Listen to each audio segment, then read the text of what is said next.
एक बदनसीब लड़की डॉक्टर से शिकायत कर रही है कि ट्रेनिंग के दौरान उसकी छाती पर एक मकड़ी ने काट लिया, जिससे बेतहाशा खुजली हो रही है। डॉक्टर उसे कपड़े ऊपर करके दिखाने को कहते हैं ताकि जांच कर सकें। तभी लड़की के पीछे एक लड़का गर्दन टेढ़ी करके झांकने की कोशिश करता है। लड़की हल्की सी मुस्कान के साथ पलट कर देखती है और जेमी उसी पल उस पर फिदा हो जाता है। वह तुरंत मन ही मन सोचने लगता है कि अपनी बनाई झूठी इंटर्न की पहचान से कैसे उस लड़की से बात की जाए, मगर अभी वह कुछ बोल पाता उससे पहले ही उसकी असलियत पकड़ी जाती है। झूठ मौके पर ही बेनकाब हो जाता है। जेमी झेंप जाता है और झुक झुक कर माफी मांगने लगता है, लेकिन उसका वह चिकना चुपड़ा अंदाज लड़की को हंसा देता है। हालांकि हंसी तो आती है, पर लड़की अपना कैमरा उठाकर उसकी एक तस्वीर खींच लेती है और बिना पीछे मुड़े बेफिक्री से चली जाती है। जेमी वहीं खड़ा हैरान रह जाता है। उसने आज तक किसी औरत के सामने ऐसी हार नहीं खाई थी। पहले जब जेमी बिजली के सामान बेचता था तो ग्राहक पहली नजर में ही उस पर मर मिटते थे। दुकान की मालकिन भी उसकी बाहों में आ गिरी थीं, यहाँ तक कि एक 90 साल की बूढ़ी दादी भी उससे दूर नहीं रह पाती थीं। जब वह दवा विक्रेता बना तो उसकी महिला बॉस उसे देखकर दिल हार बैठी। सहकर्मी चोरी चोरी उससे प्यार करने लगीं। यहाँ तक कि जब वह दवाइयाँ प्रमोट करने अस्पताल जाता तो वहाँ की नर्सें भी उसके लिए पागल हो जाती थीं। कहा जाए तो जेमी के पास औरतों की कमी नहीं थी। साथ काम करने वाले सहकर्मी भी उससे सलाह मांगने से खुद को रोक न पाए तो जेमी ने वहीं उन्हें सबक सिखाना शुरू कर दिया। जेमी को तो आदत थी प्यार के मैदान में हमेशा जीतने की, मगर इसी एक लड़की ने, जिसने उसे झिड़क दिया था, पहली बार उसे एहसास कराया कि उस पर किसी का काबू हो सकता है।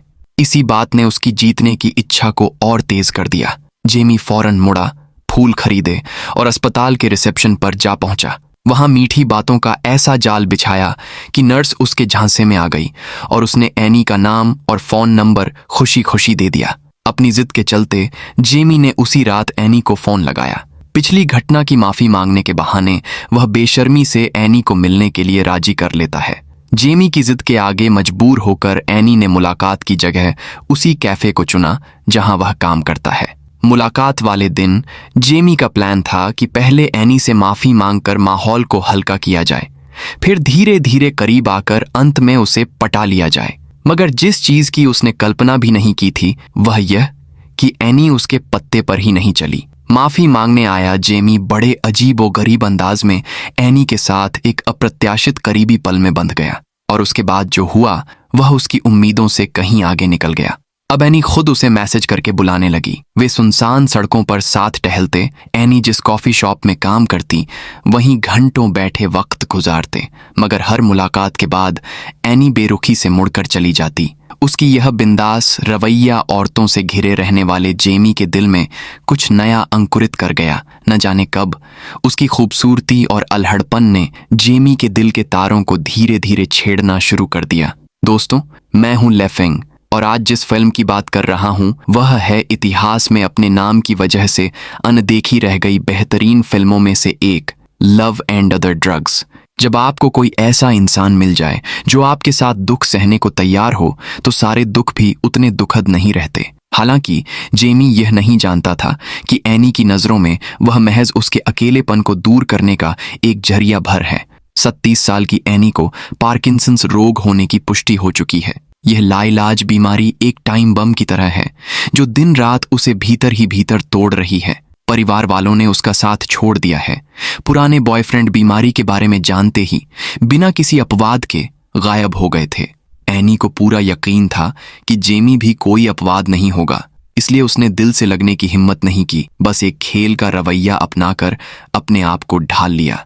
शारीरिक संबंधों के जरिए वह बीमारी के डर से अपना ध्यान भटकाती, मानो जब तक सच्चा प्यार न किया जाए तब तक चोट भी नहीं खाई जा सकती। लेकिन जैसे जैसे बीमारी बढ़ती गई, जब जेमी ने एनी के मुंह से यहीं तक वाली बात सुनी तो वह साफ तौर पर एक पल को ठिठक गया। मगर एक कामुक खिलाड़ी के अहंकार ने उसे सवाल पूछने नहीं दिया। उसने बस सिर हिलाया और मुड़कर चला गया। ये पहला मौका था जब जेमी, जो हमेशा रिश्तों में छाया रहता था, किसी लड़की से खुद को ठुकराया हुआ पा रहा था। हमेशा आत्मविश्वास से भरे जेमी को एनी के इस जाने ने कुछ उदास सा कर दिया। साथ ही काम करने वालों की बातें उसके कानों तक पहुंचती ही नहीं थीं। उसकी आंखों के सामने बार बार बस एनी का ही चेहरा घूमता था। दोबारा सिंगल हो जाने के बाद वह अपनी पुरानी आदत के मुताबिक उसी पसंदीदा बार में गया। वहां कई हॉट लड़कियां बार बार उसे घूर घूर कर इशारे कर रही थीं। पहले होता तो वह मुस्कुराते हुए शराब का गिलास लेकर उनके पास पहुंच गया होता, पर उस रात उसका दिल एक अजीब सी खालीपन से भरा था। एनी के यहाँ दरवाजा बंद हो जाने की वजह से जेमी ने सचमुच किसी चीज के लिए तड़पने का स्वाद चख लिया था। जो चीज जितनी कम मिलती है उसकी बेचैनी उतनी ही बढ़ती जाती है। सारी रात करवटें बदलते बीत जाने के बाद जेमी अब और रुक नहीं पाया। अगली सुबह होते ही वह सीधा एनी की तरफ दौड़ पड़ा, मगर बदकिस्मती से एनी उसी वक्त अपना बैग लिए बुजुर्गों के एक समूह के साथ कनाडा की यात्रा पर रवाना होने वाली थी। जेमी उससे बात भी नहीं कर पाया, बस बंद दरवाजा ही देखता रह गया। वह चाहता तो एक फोन कॉल का इंतजार कर सकता था या किसी और दिन दोबारा आ सकता था, लेकिन दिल जानता था कि कुछ चीजें एक बार हाथ से छूट जाएं तो फिर कभी वापस नहीं पकड़ी जा सकती। सो वह बिना झिझके रातों रात गाड़ी दौड़ाकर एनी के उतरने वाले स्थान पर जा पहुंचा और पूरी रात वहीं इंतजार करने का फैसला किया। चाहे एनी की बस सुबह 2 बजे आए या सुबह 6 बजे, उसे उतरते ही सबसे पहला व्यक्ति वहीं दिखना चाहिए था। जेमी गाड़ी में बैठा मन ही मन उन बातों का पूर्वाभ्यास करता रहा जो उसे कहनी थीं, बार बार बात बदलता और दोहराता। इसी बीच न जाने कब उसकी आंख लग गई। जब आसमान पर हल्की सफेदी फैली तो एनी की बस आखिरकार धीरे धीरे लौट आई। जब वह अपना बैग ली थकी हारी बस से उतरी तो पहली नजर में ही उसने भोर की रोशनी में खड़े जेमी को देख लिया। उस पल एनी का दिल जरा धड़का, जैसे अंदर कोई तार धीरे से बज उठा। सारी रात जागकर इंतजार करना कोई ऐसी बात नहीं जो सिर्फ मीठी बातों से नकली बनाई जा सके। वहीं खड़े खड़े एनी को अचानक लगा कि शायद यह आदमी सचमुच औरों से अलग है। आखिरकार एनी ने हार मान ली और फैसला किया कि वह जेमी को और खुद को भी एक मौका देगी। उसका बर्फ सा जमा हुआ दिल दरअसल एक सच्चे प्यार की तलब भी रखता था, और जेमी तो पहले ही इस प्यार के दरिया में डूब चुका था।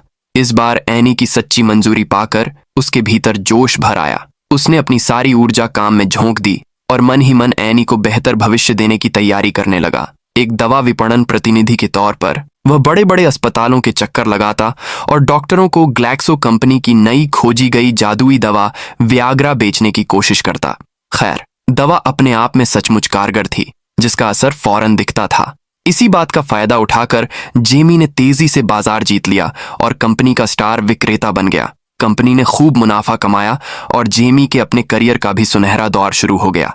प्यार और करियर दोनों तरफ से खुशखबरी मिलने से जेमी की जिंदगी सोने की तरह चमकने लगी। लेकिन करियर से भी बढ़कर जिस चीज ने उसे मदहोश कर रखा था वह था एनी के साथ दिन ब दिन गहराता रिश्ता। साथ बिताए दिनों में एनी अपने कैमरे में उन दोनों की जिंदगी के लम्हों को कैद करना पसंद करती थी। कभी मामूली सी रोजमर्रा की तस्वीर, कभी सोफे पर एक दूसरे से सटकर किताब पढ़ने का दृश्य, तो कभी साथ हंसते खिलखिलाते पल।